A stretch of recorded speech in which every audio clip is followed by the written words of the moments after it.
Hello guys, welcome back to Embrer car essentials. അപ്പോൾ നമുക്ക് ഇന്ന് കിട്ടിയിരിക്കുന്നത് BMW iX ആണ്. ഫുൾ ഫിലിം വർക്കായിട്ടാണ് നമുക്ക് കിട്ടിയിരിക്കുന്നത്. അപ്പോൾ ഇതിൽ നമ്മൾ ചെയ്തിരിക്കുന്ന ഫിലിം എന്ന് വെച്ചാൽ സൈഡ് എല്ലാ വിൻഡോസിലും നമ്മൾ 60% വിസിബിലിറ്റി, ഫ്രണ്ട് വിൻഡോയിൽ 80% വിസിബിലിറ്റി, പിന്നെ സൺറൂഫിൽ നമ്മൾ ചെയ്തിരിക്കുന്നത് ഫുൾ ക്ലിയർ ടിൻ്റാണ്. സൺറൂഫിൽ ചെയ്തിരിക്കുന്ന ടിൻറ്റിൻ്റെ ഒരു പ്രത്യേകത എന്ന് വെച്ച് കഴിഞ്ഞാൽ അത് ഒരു PPF എഫക്റ്റും കൂടെ നമുക്ക് കിട്ടും. അതായത് സ്ക്രാച്ച് പ്രൂഫാണ്.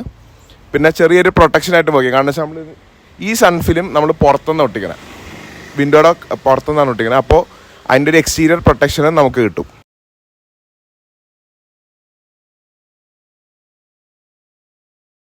ഈ വണ്ടിയുടെ സൈഡ് ഫിലിം 92% ഹീറ്റ് റിജക്ഷനും 99% UV റിജക്ഷനുമാണ്. അതേപോലെ തന്നെയാണ് ഫ്രണ്ട് ടിൻറ്റും. പിന്നെ ടോപ്പിൽ വരുന്ന ടിൻറ്റ് നമുക്ക് ക്ലിയർ ടിൻറ്റാണ്, പക്ഷെ സെയിം പ്രോപ്പർട്ടീസ് തന്നെയാണ് ടോപ്പിൽ വരുന്ന ടിൻറ്റിനും വരുന്നത്. ഇതുപോലെയുള്ള വണ്ടിയുടെ ഒരു ഗുണം എന്താ വെച്ച് കഴിഞ്ഞാൽ ഈ വണ്ടിയിൽ ഓൾറെഡി ഗ്ലാസ് ഏരിയ ഭയങ്കര കൂടുതലാണ്. അപ്പോൾ ഇതിൻ്റെ അകത്ത് ഹീറ്റ് കയറുന്നതും ഭയങ്കരമായിട്ട് കൂടും. അപ്പോൾ അതുകൊണ്ട് നമ്മൾ ഉള്ള എല്ലാം ഗ്ലാസ്സിലും നമ്മൾ ഇതുപോലെ ഫിലിം അപ്ലൈ ചെയ്യുന്നുണ്ട്. പ്ലസ് ഇതിൻ്റെ ഗുണം വെച്ചാൽ നമുക്ക് അകത്ത് ട്രാവൽ കംഫർട്ട് ഭയങ്കരമാണ്.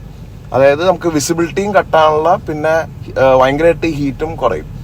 ഇപ്പോൾ നമുക്ക് ഈ കാലത്ത് സൺ ഫിലിം ഇല്ലാണ്ട് പറ്റില്ല. പ്രത്യേകിച്ച് നമ്മളിപ്പോൾ ഓരോ ഇഷ്യൂസ് കാണണം, നമുക്ക് മാക്സിമം വിസിബിലിറ്റി കൂട്ടിയിട്ട് മാക്സിമം ഹീറ്റ് റിജക്ഷൻ കൂടുന്ന ഫിലിമാണ് നമ്മൾ കൂടുതലും ഇവിടെ സപ്പോർട്ട് ചെയ്യുന്നത്.